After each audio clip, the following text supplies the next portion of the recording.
Selamat datang di channel Pemuja Malam. Jangan lupa like, share, and subscribe ya. Terima kasih.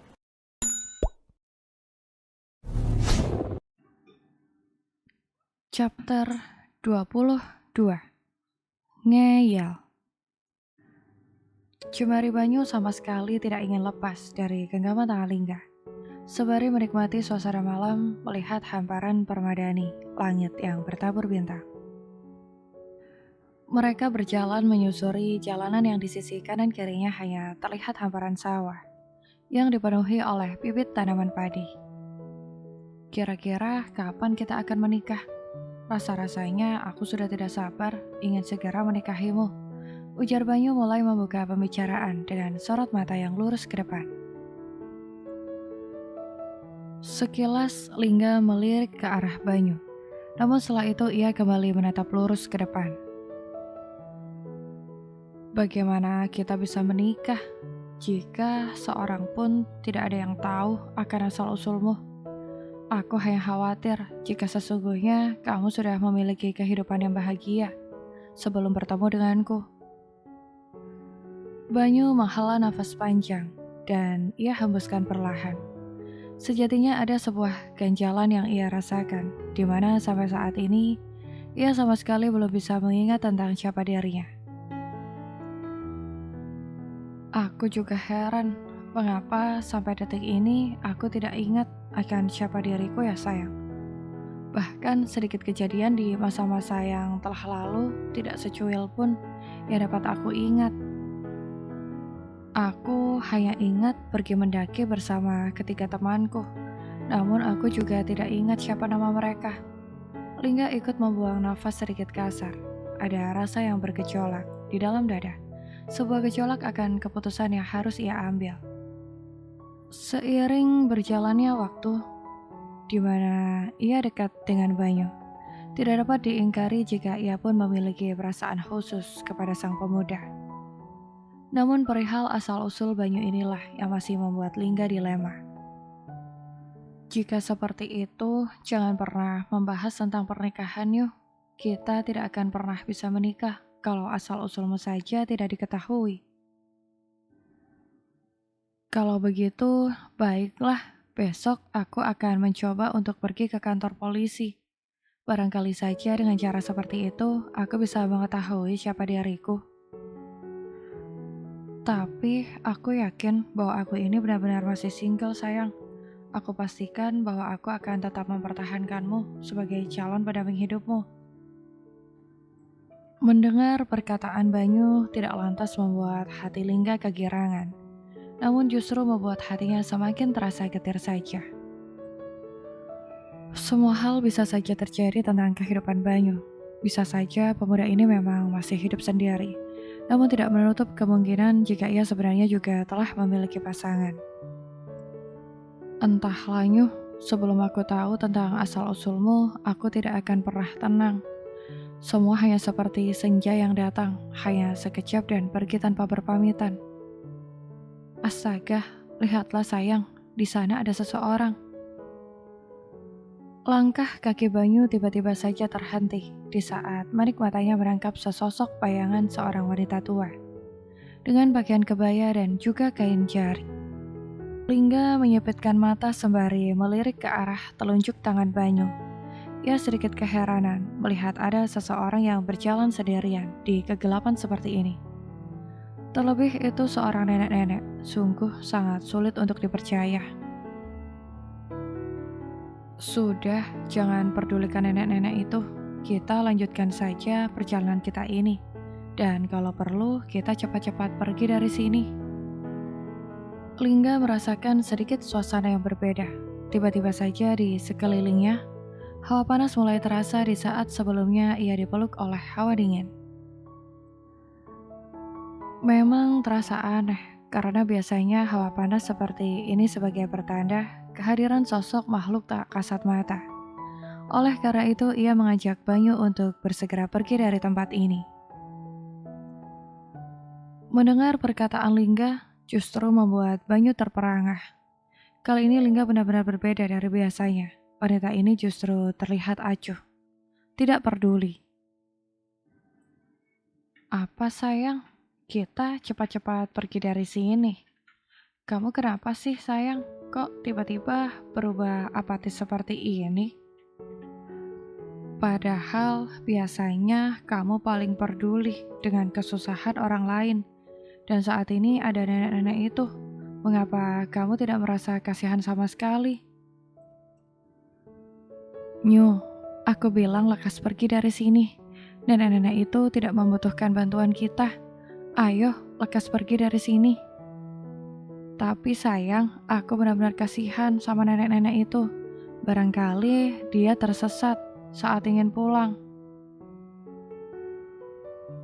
Jika nenek-nenek itu tersesat, lalu kamu mau mengantarkannya pulang. Begitu. Banyu mengangguk mantap. Iya sayang, aku akan membantunya. Kalau aku bilang bahwa nenek-nenek itu salah satu makhluk tak kasat mata, apa kamu percaya? Aku rasa dia manusia seperti kita sayang. Kasihan sekali nenek-nenek itu. Ayo kita bantu. Lingga hanya bisa membuang nafas kasar. Sangat sulit untuk membuat pemuda ini mengerti bahwa nenek-nenek itu bukanlah manusia.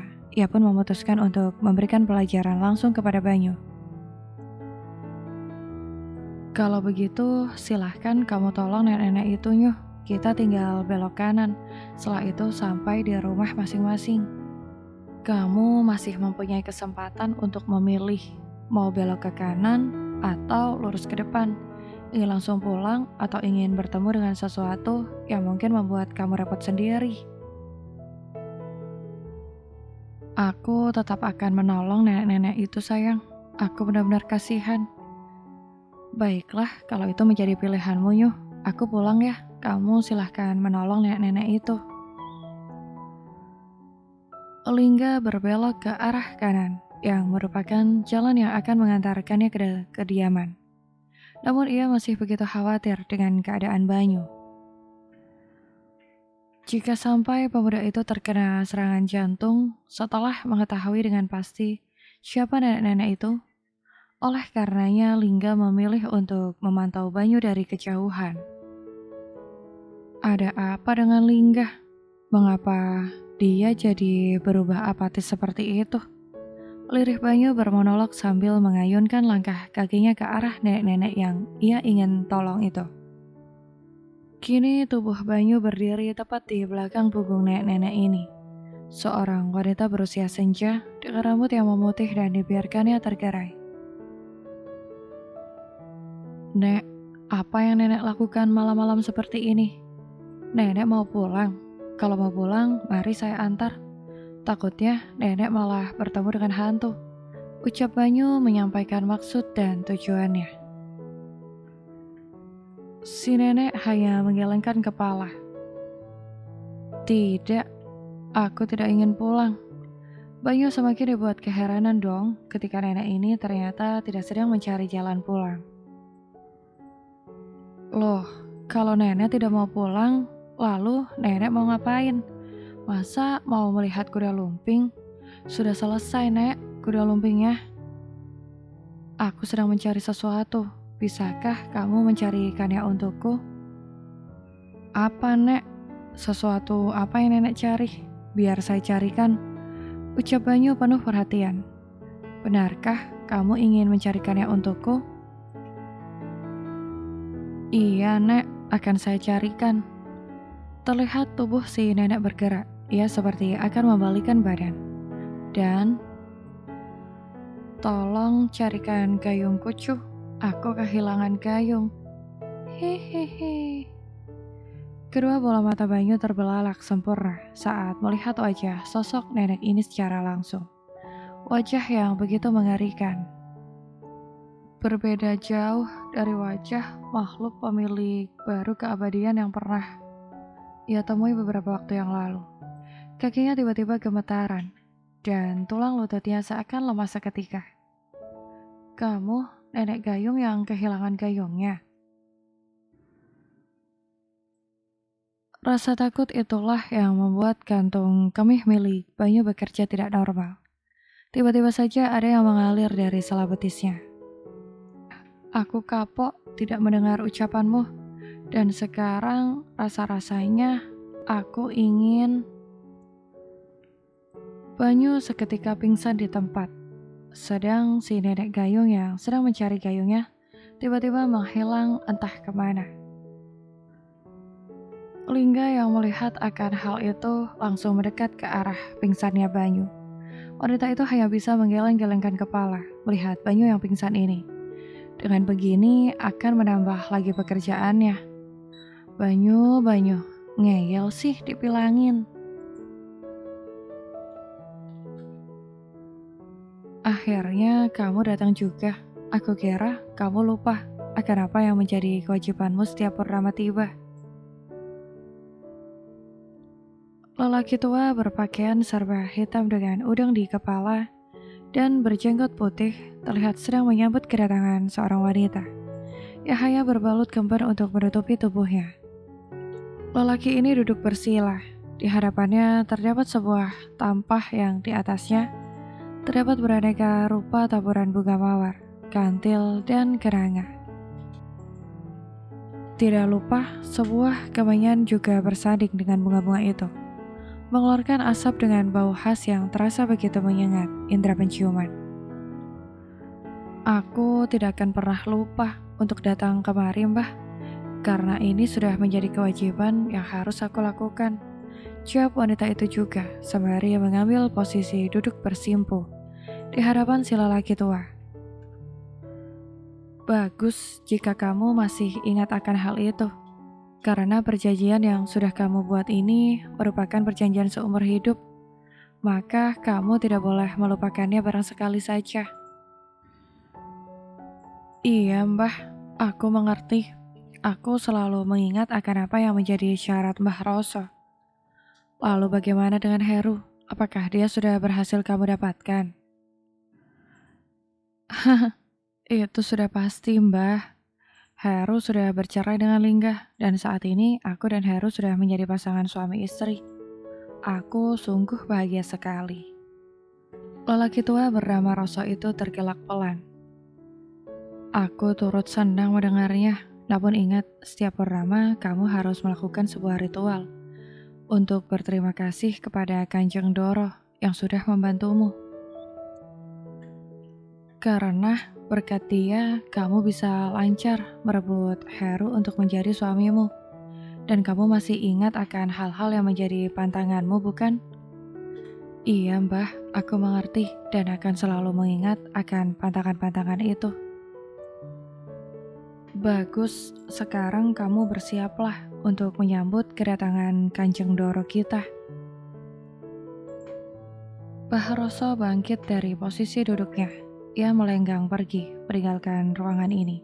Dan kini di ruangan ini hanya menyisakan seorang wanita, yang tak lain adalah Ningrum. Wanita itu nampak seperti tengah menunggu kedatangan Kanjeng Doro. Ningrum masih duduk bersimpuh di depan taburan bunga-bunga dan kemenyan itu. Ia memejamkan mata agar bisa fokus dalam menjalankan ritual ini. Wahai Kanjeng Doro, datanglah. Aku sudah siap untuk menyambut kedatanganmu dan akan aku penuhi segala kewajibanku untuk mengucapkan rasa terima kasihku. Datanglah Kanjeng Doro, datanglah. Udara panas semakin terasa kuat memenuhi atmosfer ruangan ini. Ningrum yang merasakan hal seperti ini hanya tersenyum simpul. Ia tahu bahwa sebentar lagi sesuatu yang ia tunggu akan tiba di ruangan ini. Sebuah bayangan hitam dan besar tiba-tiba masuk ke dalam ruangan. Dan bayangan hitam itu semakin lama semakin jelas menampakkan wujudnya. Haha, aku datang, Ningrum. Selamat datang Kanjeng Doro. Saya sudah sangat menantikan kedatangan Kanjeng. Ujar Ningrum menyambut kedatangan makhluk itu. Ningrum berdiri dari posisinya. Ia ayunkan tungkai kakinya untuk menuju ke sebuah ranjang dengan hiasan kelambu putih dan duduk di tepian ranjang. Bersambung.